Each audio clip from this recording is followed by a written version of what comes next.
अस्सलाम वालेकुम व्यूवर्स, कैसे हैं आप सब लोग। उम्मीद करती हूँ आप सब लोग अल्लाह के फजलो करम से बिल्कुल ठीक ठाक होंगे और जी अपनी अपनी घरों में होंगे, क्योंकि आप सब जानते हैं कि लॉकडाउन चल रहा है।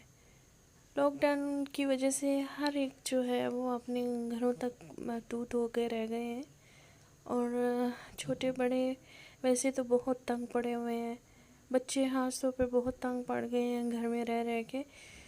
तो बस ये है कि छोटी छोटी एक्टिविटीज़ की जाए बच्चों के साथ, बच्चों के लिए खाने बनाएं, क्योंकि ये भी अल्लाह की तरफ से एक ब्लेसिंग है कि अपनों को मिल बैठने का मौका मिला है। और जैसे कि ये वबा है, आई डोंट नो कि इसको अज़ाब कहना चाहिए नहीं कहना चाहिए, क्योंकि मुझे इन चीज़ों के बारे में बिल्कुल भी मालूम नहीं है। तो बस इस्तग़फ़ार की कसरत जो है वो हमें करनी चाहिए, और जो नमाज की पाबंदी है वो तो मस्ट है। अल्लाह के जो कानून बनाए हुए हैं उनको फॉलो करना ही हमारे लिए कामयाबी है। तो मैं आज बनाने लगी हूँ केक, क्योंकि बच्चे ज़िद कर रहे थे केक बनाने के लिए। तो मैंने सोचा कि क्यों ना केक बनाया जाए। तो हम लोग मार्केट गए और मार्केट से काफ़ी सारी चीज़ें लेके आए। और ये है कि पंजाब कैश एंड कैरी में जब हम लोग गए तो वहाँ पे उन्होंने काफ़ी हमें डिस्टेंस में खड़ा कर दिया लाइन में, क्योंकि वहाँ पे बहुत सख्त इंतज़ाम किया हुआ था कोरोना वायरस की वजह से। तो हम लाइन में खड़े थे काफ़ी दूर दूर, और बारी बारी बुलाया जा रहा था अंदर, तो काफ़ी वेट करना पड़ा। तो कुछ चीज़ें मुझे पंजाब कैश एंड कैरी से मिल गई थी और फिर कुछ चीज़ों के लिए मुझे आगे जाना पड़ा, क्योंकि स्टॉक जो था वो ख़त्म था। आपको पता है रमज़ान भी आ रहा है, तो इसलिए मैंने थोड़ी सी ज़्यादा शॉपिंग कर ली। वैसे तो मैंने घर में भी रोल और समोसे वगैरह बनाए हैं, लेकिन ये बस आपको पता है इन फास्ट फूड का पता नहीं चलता, दिल चाहता है खाते जाएं। तो मैं केक बनाने की तैयारी करूँगी, क्योंकि मैं चीज़ें लेके आई हूँ। केक तो वैसे पहले मैं बनाती रही हूँ, तो मैंने सोचा दोबारा से बनाया जाए, थोड़ी और मेहनत की जाए। तो क्योंकि मैंने केक बनाया है, लेकिन उसके बीच में मैंने जो डेकोरेशन है वो मैंने कभी नहीं की थी, बिल्कुल सिंपल केक बनाती थी। तो ये मैं मीठा लेके आई हूँ, मीठे के साथ ये ब्रश लेके आई थी विंडो साफ़ करने के लिए, वो जाली जो होती है विंडो की वो साफ़ करने के लिए। तो बच्चे बहुत ज़्यादा खुश हो रहे हैं कि केक बनने जा रहा है। तो ये स्प्रिंकल्स वगैरह मैंने लिए थे, और ये चंद चीज़ें हैं जो हमें रिक्वायर होंगी। तो लेट्स स्टार्ट। मैंने लिया है 1 कप मैदा और तकरीबन 1.5 से थोड़ा कम आइसिंग शुगर यूज़ की है। और ये 200 ग्राम का बटर है मेरे पास, तो मैंने 100 ग्राम जो है वो बटर ऐड किया था। 1 कप बल्कि पौना कप कह लें दूध का शामिल किया है। अंडे की सफ़ेदियाँ, अंडे आप 2 डाल लें, 3 डाल लें, नो इशू।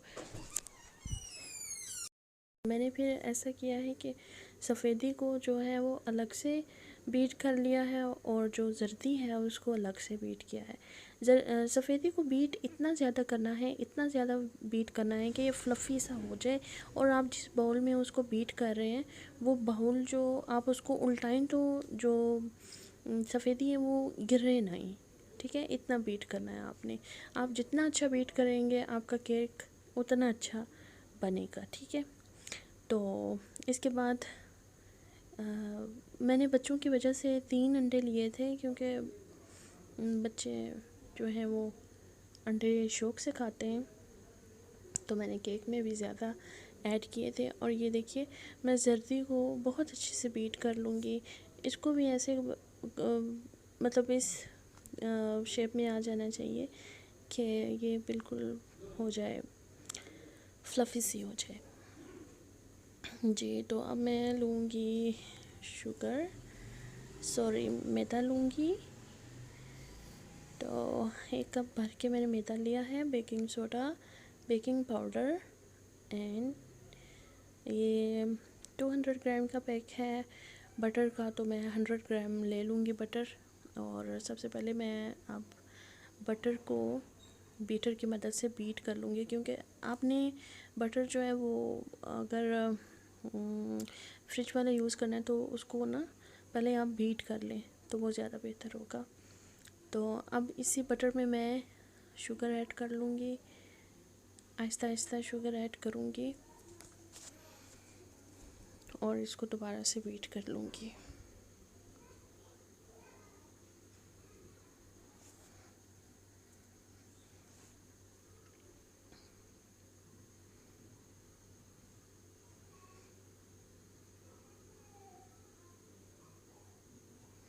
और इस लॉकडाउन के हालात में केक बनाना या जो भी आप कुकिंग करते हैं उसका अलग ही मज़ा है। तो मुझे तो कुकिंग बहुत अच्छी लगती है। तो कभी कभी दिल चाहता है कि इस तरह से बनाया जाए, और कभी तो बिल्कुल भी वैसे दिल नहीं चाहता काम करने को। लेकिन कभी जब बाज़ार से बैठे हों तो अचानक से माइंड में आ जाता है कि हम कुछ ना कुछ करें जिससे सब खुश हो जाएं, क्योंकि ये छोटी छोटी खुशियाँ जो है किस्मत वालों को ही मिलती हैं। मिलकर बैठने का जो वक्त है वो आजकल तो बहुत कम होता है ऐसा कि मिल के बैठते हैं। अब कोरोना की वजह से सब सारे जो हैं वो आइसोलेशन में हैं, तो उसका फ़ायदा भी उठाना चाहिए। तो ये मैंने बीट कर लिया है और मज़ीद इसको बीट कर रही हूँ, अच्छे से सारी चीज़ें मिक्स हो जाएं। जितनी अच्छी मिक्सिंग होगी, जितना अच्छा बीट होगा, उतना अच्छा आपका केक बनेगा। और ये जो केक है ये मैंने चूल्हे पे ही बनाया है, प्रेशर कुकर में ही प्रेशर कुकर का इस्तेमाल किया है। हमारे पास जो ओवन है उसका मुझे बिल्कुल भी आइडिया नहीं है कि उसमें केक बन तो जाता है, लेकिन उसका मुझे प्रोसीजर प्रॉपर मालूम नहीं है और इसलिए मैंने उसमें बनाने से मैं डरती हूँ, क्योंकि मेहनत इतनी ज़्यादा होती है। तो अगर मेहनत का फल ना मिले तो इंसान को अफसोस ही होता रहता है। तो वनीला फ्लेवर में वैसे पर्सनली मुझे पसंद है। आप चाहें तो बनाना फ्लेवर या जो भी आपको अच्छा लगता है फ्लेवर आप इसमें ऐड कर सकते हैं। तो ये मैंने 1.5 स्पून के जितना मैंने लिया है। इसकी खुशबू बहुत अच्छी है।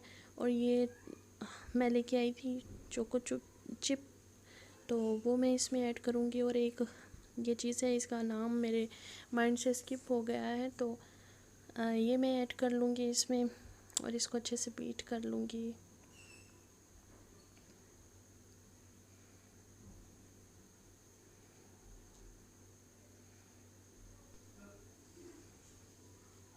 देखिए कितनी अच्छी कंसिस्टेंसी है और यकीन जानिए इसको कच्चा खाने में भी बड़ा ही मज़ा आता है। बहुत अच्छा फ्लेवर है इसका। मीन्स के कच्चा इस लिहाज से कि सारा तो नहीं खाया जाता है। 2 टेबल स्पून जो है वो आप खा के चेक कर सकते हैं। तो ये देखिए चॉकलेट चिप्स चिप जो भी है व्हाटएवर, तो ये मैंने इसमें ऐड कर लिए हैं। आपने ये गलती नहीं करनी, आप इसकी क्वांटिटी कम रखिएगा, क्योंकि मैंने बहुत ज़्यादा ऐड कर दिए थे तो वो थोड़े से नीचे लग गए थे, क्योंकि ये हीट पे फिर मेल्ट हो जाते हैं। चॉकलेट होती है तो ये हीट पे मेल्ट हो जाते हैं, तो मुझे अंदाज़ा नहीं था। अब मैंने इसको एक पैन को ग्रीस किया है और ये देखिए जी, और ये कुकर में मैंने इसको देखें हमारा केक कितना अच्छा रेडी है। और फिर मैंने इसको क्रीम के साथ डेकोरेट। तो उम्मीद करती हूँ केक आपको पसंद आया होगा। Thank you very much. अल्लाह हाफिज़।